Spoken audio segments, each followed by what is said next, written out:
It's Paul Mash TV time again. Thank you so much for joining us. We got another great interview coming up for you in just a moment.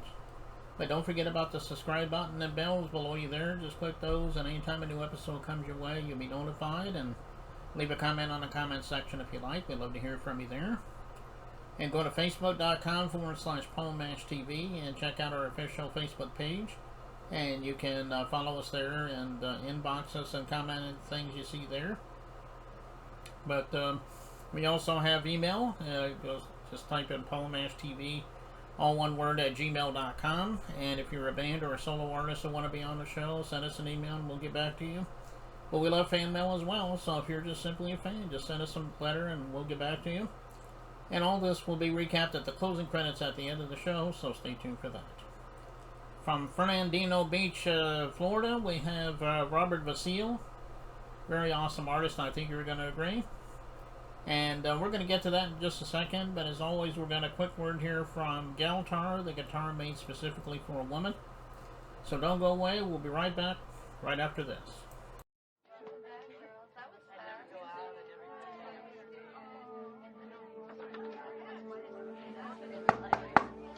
Ready in 5.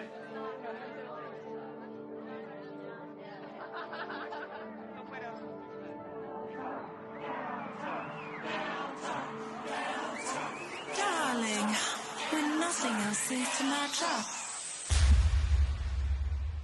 Galtar, the musical apparel that fits any outfit. Galtar, bringing heaven to earth, one gal at a time. GaltarHeaven.com. Okay, we're back from commercial, and from Fernandina Beach, we have Robert Vasile with us today. Thanks for joining us, Robert. Oh, you're welcome. Happy to be here. Yeah, glad you can make it today. Well, the question I ask all the time is, how did you begin as an artist? I mean, because everyone has their own story. Like maybe you always wanted to be an artist, maybe you fell into it later in life. Tell us in your own words, though. Okay, well, I started out in my childhood as an accordionist. At age 11, I wanted to play guitar, drums, anything other than the accordion. But the problem is financially, parents couldn't afford to buy other instruments. And they said, you know what's sitting in your closet? I said, what? An accordion. You're going to play that. So that's how I actually started playing an instrument. It was a matter of economics for the family. Surprisingly, I've kept that instrument going, and I'm still an accordionist.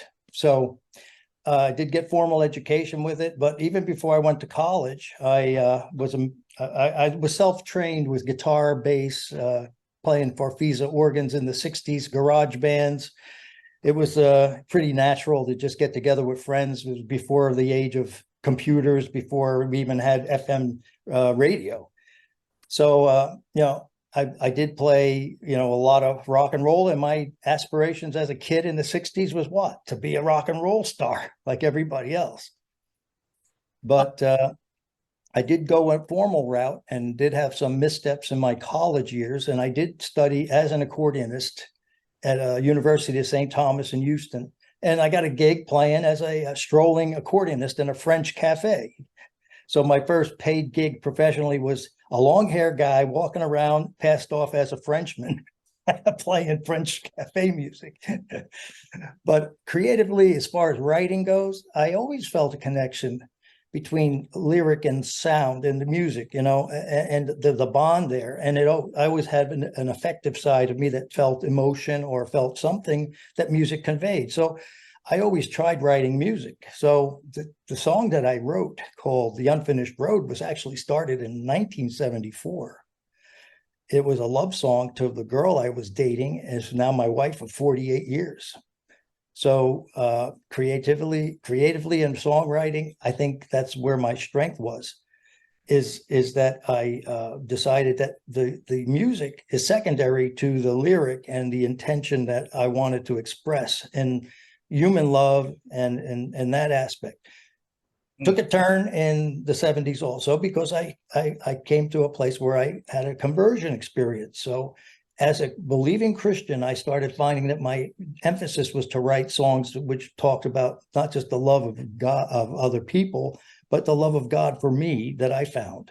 So I started writing scripture songs and songs that were expressive of that faith change. And that was in the 70s. And I've been writing ever since that point. Now, I worked a secular job, but I always had parallel gigs. I played as an organist in the church. I played in, they hired me to do music for a campaign up in New Hampshire for putting pep band rallies together. So I was always working on alongside my regular career, which paved the way for family and education. But I did get a degree in organ performance, not accordion. I dropped out as an accordion major because I didn't know what I was going to do with an accordion at the point. I didn't know how, the old Weird Al thing worked. Mm-hmm. I could have been the first Weird Al if I had some shtick in my mind, if I had some ideas. Oh, maybe I can make this work, funny. But I was serious about the accordion and actually was serious about the organ and got the degree, in 87. So, that's a little bit of my background. I always played in various settings with bands and writing all that time, but family consumes your time. So here I am at 72, and I went to the music studio up in Nashville, and I happened to know a few of the people that moved there from Easton, Pennsylvania, from the Lehigh Valley. And I said, I've got a song. And they said, well, if you want, you got to come up with about 3 songs or 4 songs to make it worthwhile in the studio. Anyway, what did I end up with? A 10-song album called The Unfinished Road, based on this first song that I wrote for my wife. And then it morphed into 10 songs of an Americana gospel album. So that's a little bit about my background. Again, some of the jobs and things I've done were kind of odd. I played with a guy called the Perfect Santa in Kutztown, Pennsylvania. I was like the festival accordionist there. And I met this guy walking around with a summer Santa suit on. And I said, boy, you're not from around here, are you? He goes, nah, I'm from Jersey City. So in Kutztown, Pennsylvania. And I ended up doing an album for him of all Santa and Christmas related music. So been involved in writing and working with other venues just to keep myself creatively active. Some of those have never been released. They may be released soon, because I'm thinking about go ahead and just putting them out there. You never know. Okay, well, that's quite a story you got there. Hopefully you'll have a few more years left in you on your music there. What would you say, your personal influences would be, like in the mainstream world? Did you have any favorite artists you grew up with that you really spoke out to you? Well, it's very varied, because as an accordionist, there were people there who were more along the lines of the old standard musicians, and I'm talking about crooners and people like that. And all my first performing played for the generation of my parents as well as my own peers. Mm-hmm. I played, I'm talking about the T for 2 sets, if you understand what I mean. So who would influence me? I mean, there were songs from people like Doris Day and people like, Johnny Mathis and those type of folks. And I heard that music, and I play that music today in certain settings, which would be assisted living places or, places like I played at the Nassau County Council on Aging. So I go and play, and a lot of that is a volunteer status, not a gigging status for pay. But a lot of it spins off to where, people hire me for private parties. I also I ran another career along with that too, as a actually professional part-time piano tuner. Mm-hmm. I started in 75 and worked myself into a place where I worked for the retail industry in the Metro New Jersey, New York area, and had a pretty successful part-time business that ran parallel to my music work and my civil service career, which ended in 2004. Which I'm almost 19 years out of retirement, out of a civil service job, which is good. But I'm still leaves me open to keep exploring opportunities in music. So the one of the spinoffs is playing piano. After you tune the piano, you go and play. and people say, "Oh, I need somebody for a party. Are you available?" And I booked jobs for people's parties, private parties all over, based on my playing. And I played standard jazz style, and what I call the Great American Songbook.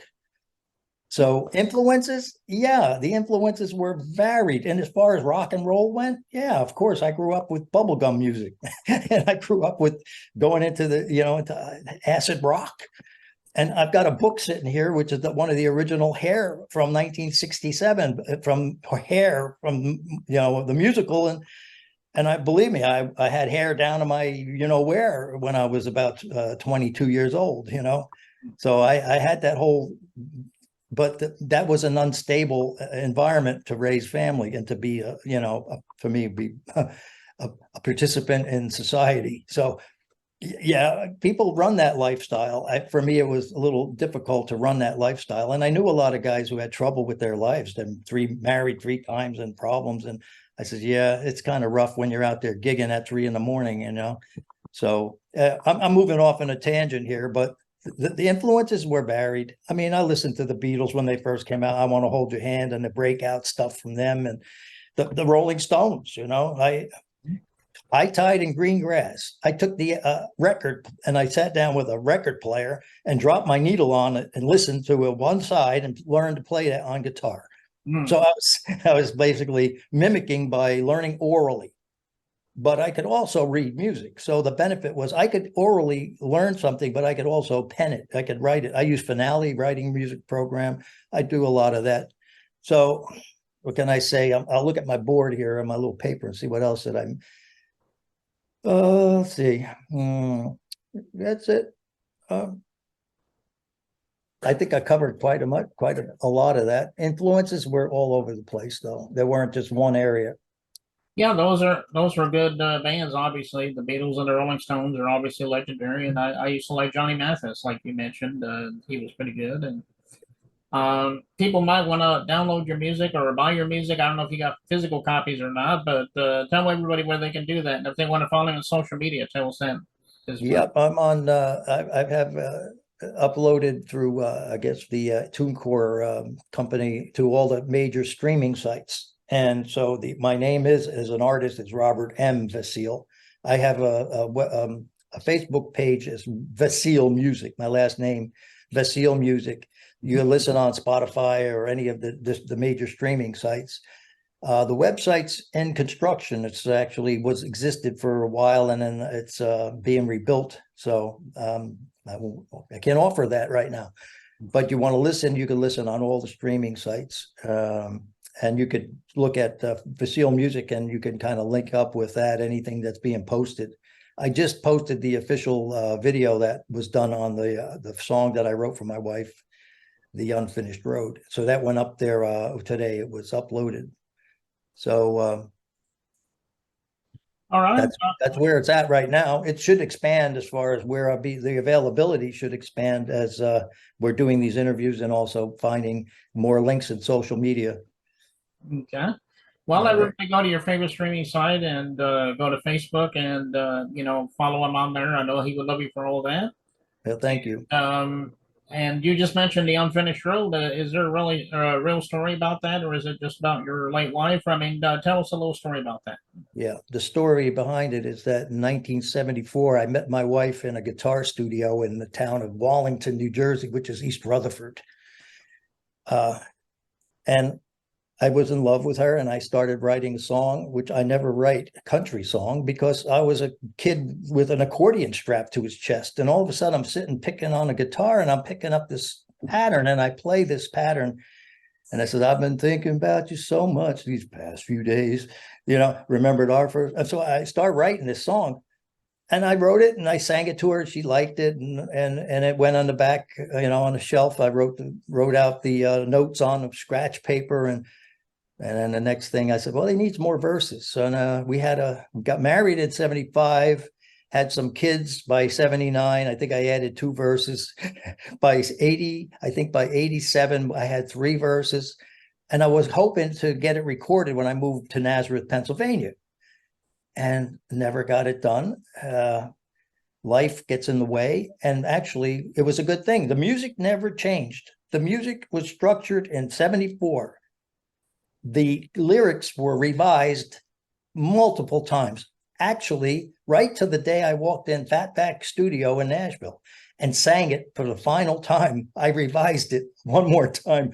A word here, a nuance there. Some words that mean something to speak the whole element in a complete way without it being too wordy like I'm talking now. I could say 1,000 words and say nothing. But when you write lyrics, you could be very concise about what you mean. So it took 48 years to construct the lyrics for that song. And I said, I want to get it done. And they invited me up and said, well, you need 3 or 4 more songs. You just can't come up for that. And so then I added the gospel, Americana gospel songs that I had been working on. And they said, great. And then it went and moved to, it ended up with 10 songs, in which my wife joined me and sang the last one on the album. So that song means a lot because it's a synopsis of our marriage. It has a lot to do with our marriage covenant, which is a hard thing for people today because they don't see marriage as a covenant between each other. We're a very surfacey type of society, and old values of honor, love, and, respect for life. So I don't like it, I'll just get rid of it, instead of holding on through difficult times. You grow more under difficulties than you do in the fun times. You grow as a person and your relationship grows. So it's a meaningful song in that it has a deeper meaning for a moral and spiritual component. If somebody gets that out of it, that's great. If not, it's a good love song. Mm-hmm. It goes from our dating to our living and raising a family to the commitment to continue with it until death us do part. Mm. That's the song. So yeah, that's the song in a nutshell. Yeah, the video is pretty good too. I think you just released that today. I do believe you said it's the official. Yes, finally came over and I put it up on YouTube yesterday, and it was released at midnight. So it's not even 24 hours out there yet. So, well, I know you're really, a lot of family pictures. Yeah. Okay. Yeah, I know you're really gonna love this video too. The song is great, and we'll get to that in 1 second. But before we do that, I want to thank you, Robert, for being on the show today. If you ever want to come back and plug something new, let us know, and we'll have you back on sometime. Well, I thank you. There's other songs coming up, and it'll be great to get together and share them with you. I really appreciate the opportunity. Thank you very much. Yeah, no problem. And here it is, The Unfinished Road by Robert Vasile, that begins right now.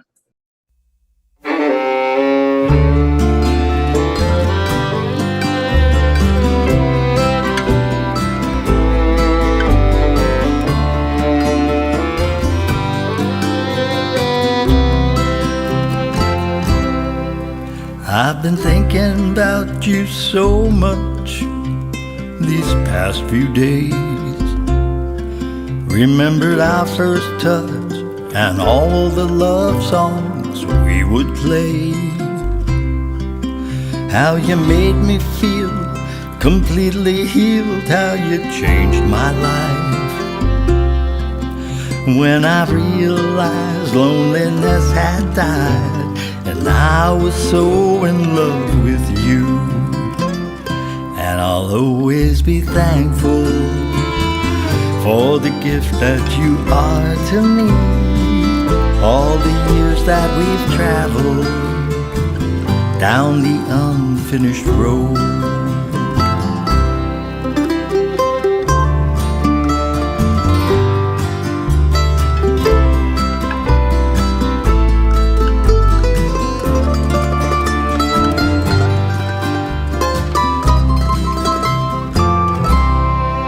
You've been on my mind, my love, for quite some time today.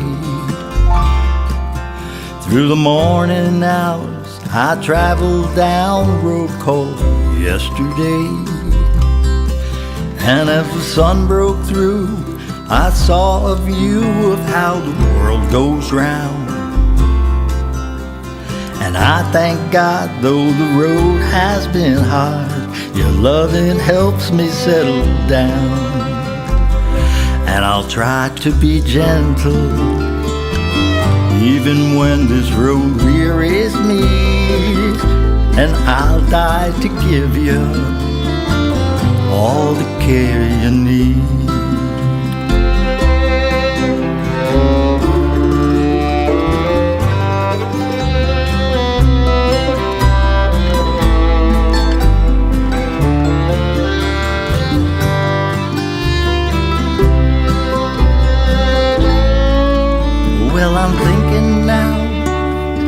the vows we took some years ago. And the words we said keep rolling through my head, down to my soul. So when you look at me, I hope you see the one whose heart is true. 'Cause I'll still honor, love, and cherish you through all the pain we may go through.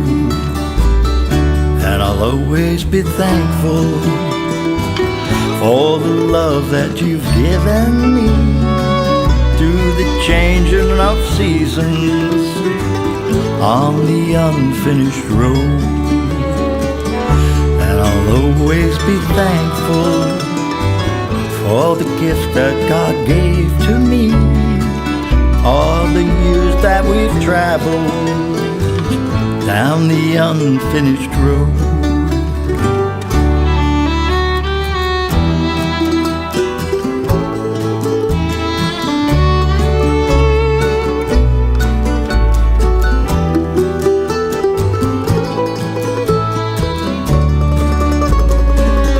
And I'll always be thankful for the gift that you are to me, all the years that we've traveled down the unfinished road.